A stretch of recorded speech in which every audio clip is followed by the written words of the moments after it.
మన ప్రభువును రక్షకుడునైన యేసుక్రీస్తు వారి నామములో శుభములు కలుగును గాక.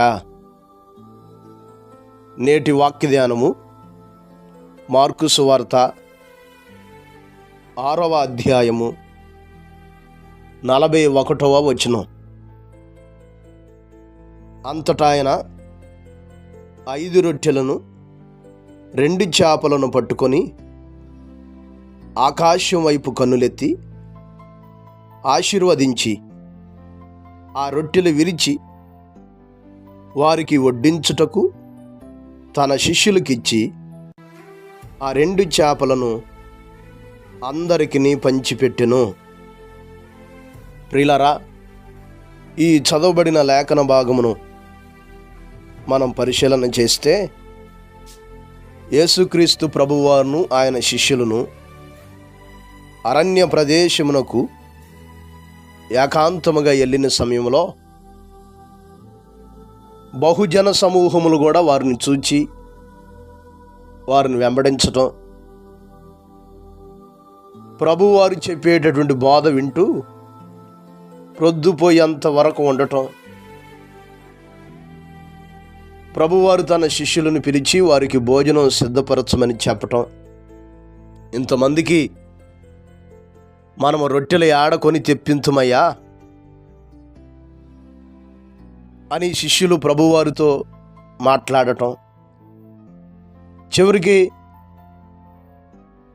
ఒక పిల్లగాడి దగ్గర 5 రొట్టెలు 2 చేపలు ఉండటం గమనించి అది ప్రభువారికి తెలియచెప్పినటువంటి సమయంలో వాటిని తీసుకురమ్మని ప్రభువారు ఆజ్ఞాపించి ప్రజలందరినీ వరుసలుగా కూర్చోబెట్టమని చెప్పి 5 రొట్టెలు 2 చేపలు పట్టుకొని ఆకాశం వైపు కన్నులెత్తి ఆశీర్వదించి వాటిని విరిచి వడ్డింపగా అక్కడున్న పురుషులే దాదాపు 5,000 మంది సంతృప్తిగా తిన్నారు.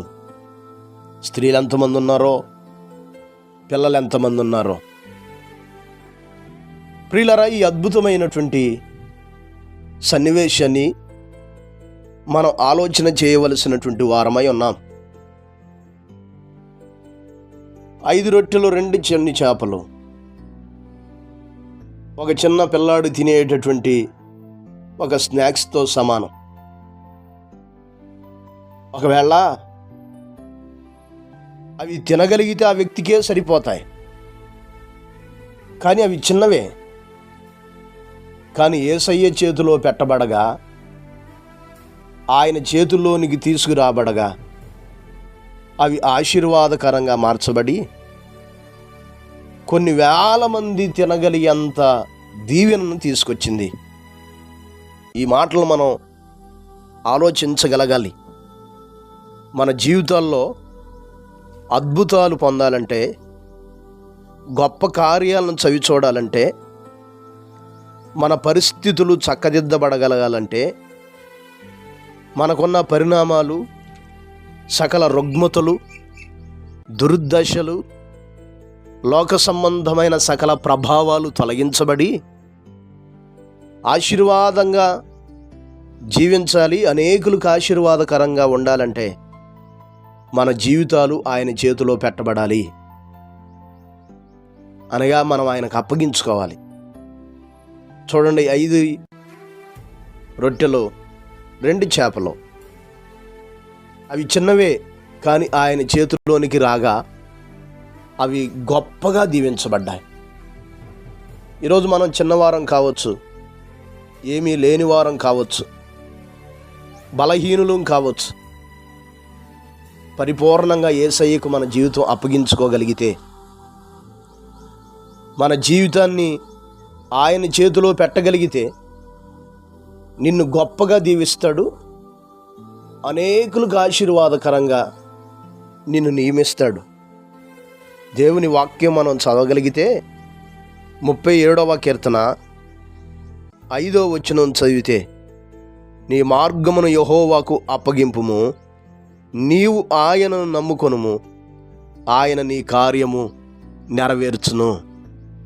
మన కార్యాలు నెరవేర్చబడుతూ గొప్పగా దీవించబడుతూ హెచ్చించబడేటటువంటి వారుగా ఉండాలంటే మన జీవితాలు దేవునికి అప్పగించుకోవాలి, ప్రభువుకి అప్పగించుకోవాలి, ఆయన చేతిలో పెట్టగలగాలి.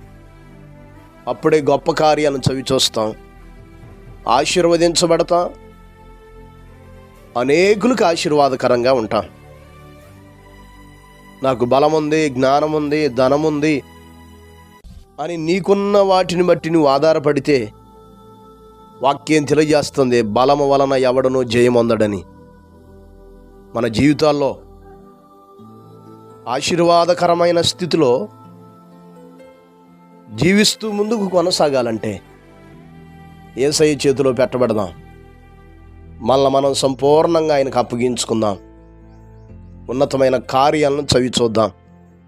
అట్టి కృపలను దేవుడు మనకు దయచేయును గాక. పరిశుద్ధుడైన మా దేవా, గొప్ప కాపరి, అపారమైన మీ ప్రేమను బట్టి మీకు స్తోత్రాలు, వందనాలు నాయనా. ఈ ఉదయకాల సమయంలో మీరు మాతో మాట్లాడుతూ వచ్చారు తండ్రి. 5 రొట్టెలు 2 చేపలు అవి చిన్నవైనప్పటికీ ప్రభువు చేతిలో తీసుకురాబడగా బహుమంది ఆకలిని తీర్చగలిగే సంతృప్తిని, సమృద్ధిని, ఆశీర్వాదాన్ని తీసుకొచ్చింది. ఈరోజు మేము బలహీనులము, అల్పులము, మా జీవితాలు పాడైపోయాయి, ఇక మేము లేవము అనుకునే పరిస్థితులు ఉన్నవారు వారి జీవితాలు మీకు సమర్పించుకొని నాయన గొప్ప భవిష్యత్తును, ఉన్నతమైన ఆశీర్వాదాలను పొందుకొనగలిగిన సహాయాన్ని దయచేయండి. మా ప్రియులైన బిడ్డలందరి కొరకు ప్రార్థిస్తున్నా. ఈ రోజంతా మీ సన్నిధిని తోడుగా ఉంచి మీ కృపలతో ఆవరించమని యేసు నామమున అడిగి వేడుకొనుచున్నాము తండ్రి, ఆమెన్. ప్రభు కృప మీకు తోడై ఉండును గాక.